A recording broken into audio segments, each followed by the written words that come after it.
Bonjour à tous, bienvenue dans ce TPV Flash Recap. Pour ceux qui ne connaissent pas le concept, ce qui est fort possible vu que le dernier épisode date de février, il s'agit d'une compilation des TPV Flash que j'ai posté sur Facebook ces derniers temps. Pour que vous ayez quand même une plus-value, j'ai enlevé les sous-titres, sauf pour un dont je n'ai pas retrouvé le fichier, et j'ai rajouté une ou deux images pour quand même illustrer un tout petit peu mon propos. Comme ça, vous avez quand même quelque chose d'un petit peu différent. Si vous voulez avoir ces épisodes en temps réel, n'hésitez pas à aller sur la page Facebook et à vous y abonner. Et puis n'hésitez pas à vous abonner à cette chaîne et surtout à activer les notifications pour que, quand je recommencerai à poster dessus, vous soyez les premiers informés. Donc, bon TPV Flash Recap et à très bientôt.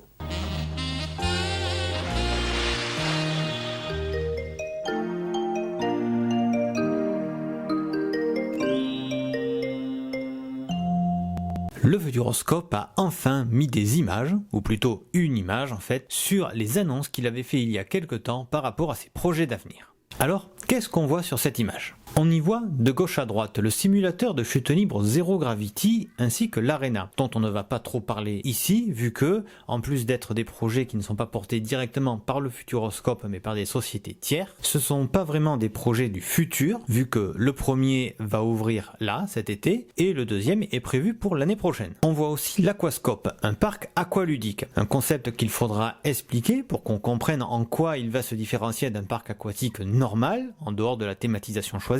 Un hôtel Station Cosmos qui semble basé sur une station lunaire ou martienne, mais qui moi me fait plus penser à l'hôtel Star Wars qui va bientôt ouvrir à Orlando. Et des éco-lodges dans les bois. Il va d'ailleurs falloir voir comment cette nature est intégrée avec tous les bâtiments en béton aux alentours. On voit enfin que toutes ces structures sont reliées ensemble par la plaza, une sorte de parc arboré qui prend la place du parking le plus proche de l'entrée. Entrée qui au passage devrait s'ouvrir avec la suppression du préau où sont situés les tourniquets et les caisses. Et puis en lisant le communiqué de presse, on voit qu'il faut ajouter à ce projet le déploiement de 3 nouvelles attractions dans le parc lui-même, la rénovation des espaces verts, de nouvelles animations et des expériences de restauration originales et diversifiées. Mais alors je pose la question, le parc joue-t-il encore la carte de l'innovation ? Je veux dire que des parcs aquatiques, des zones arborées, des simulateurs de chute libre, des salles multiculturelles et des restaurants thématiques, ils s'en ouvrent un petit peu partout. Bon, pas partout, mais vous m'avez compris. Ce parc qui avait fait des technologies novatrices son but de visite, et qui cette année vient d'ouvrir un coaster, ne serait-il pas peu à peu en train de suivre la mode ? Ça serait dommage, non ?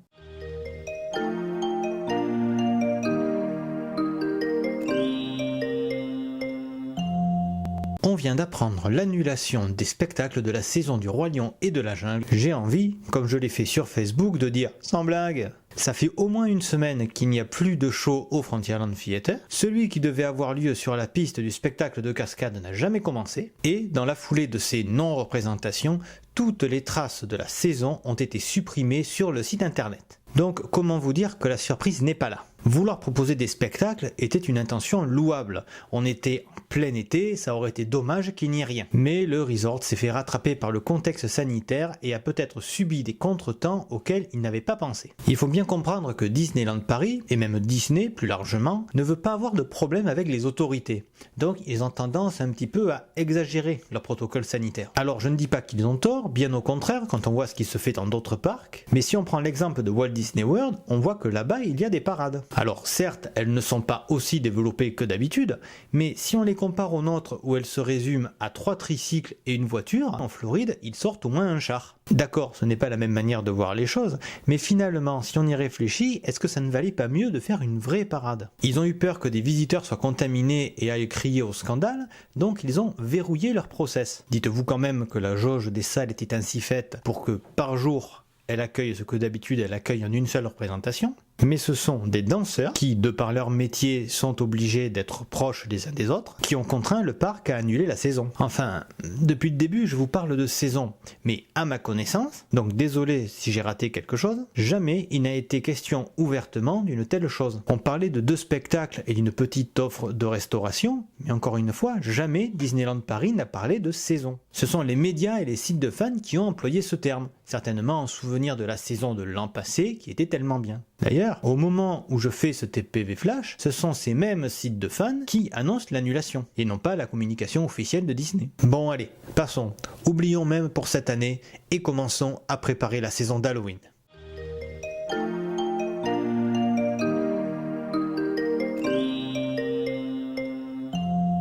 PortAventura World continue son expansion. En effet, un 4e parc thématique va bientôt arriver dans le resort catalan.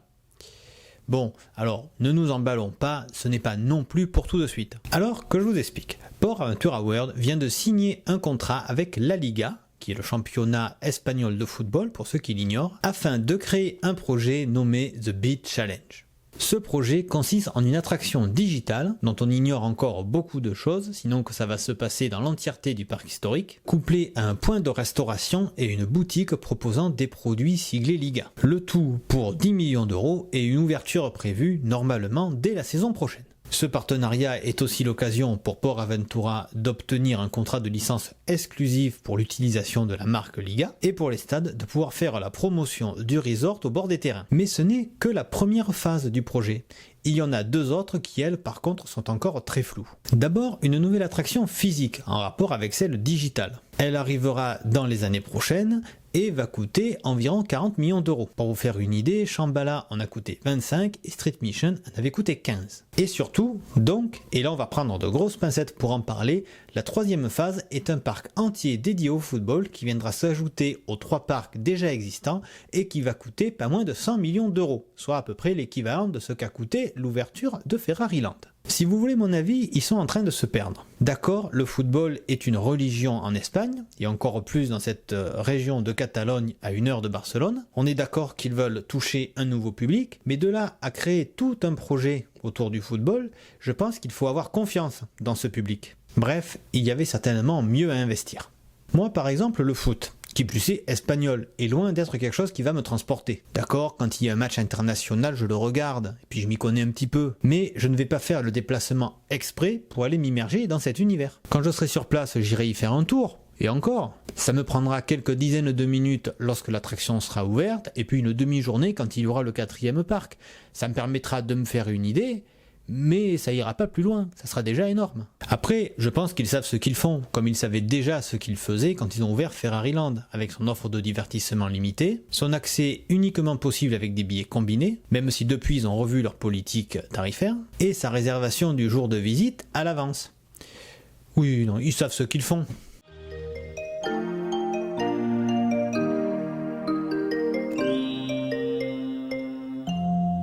Toutatis. C'est le nom, peut-être le nom de code, de la prochaine attraction du parc Astérix. Ce n'est pas une grosse nouvelle.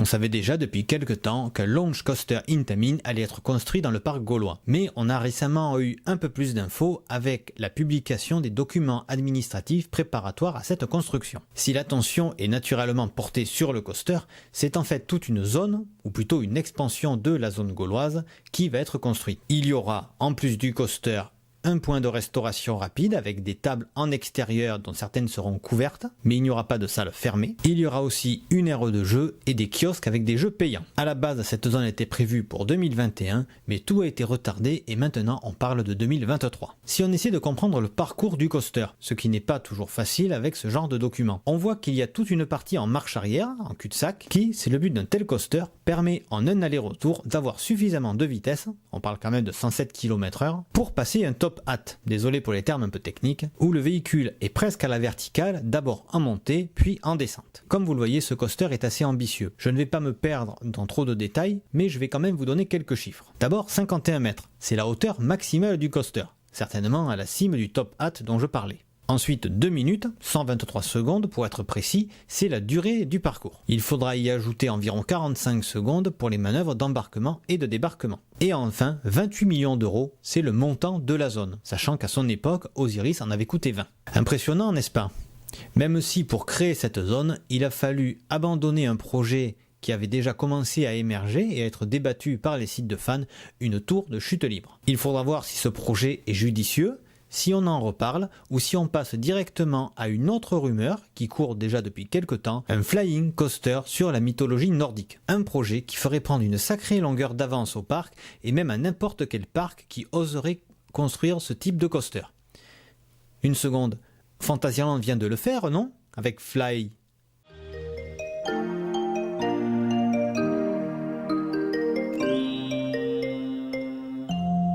À partir du 6 octobre, Disneyland Paris testera un nouvel outil digital appelé Stand-by Pass, visant à optimiser le temps de présence des visiteurs dans les files d'attente de certaines attractions les plus populaires du resort. Ce n'est pas moi qui le dis, mais un communiqué on ne peut plus clair.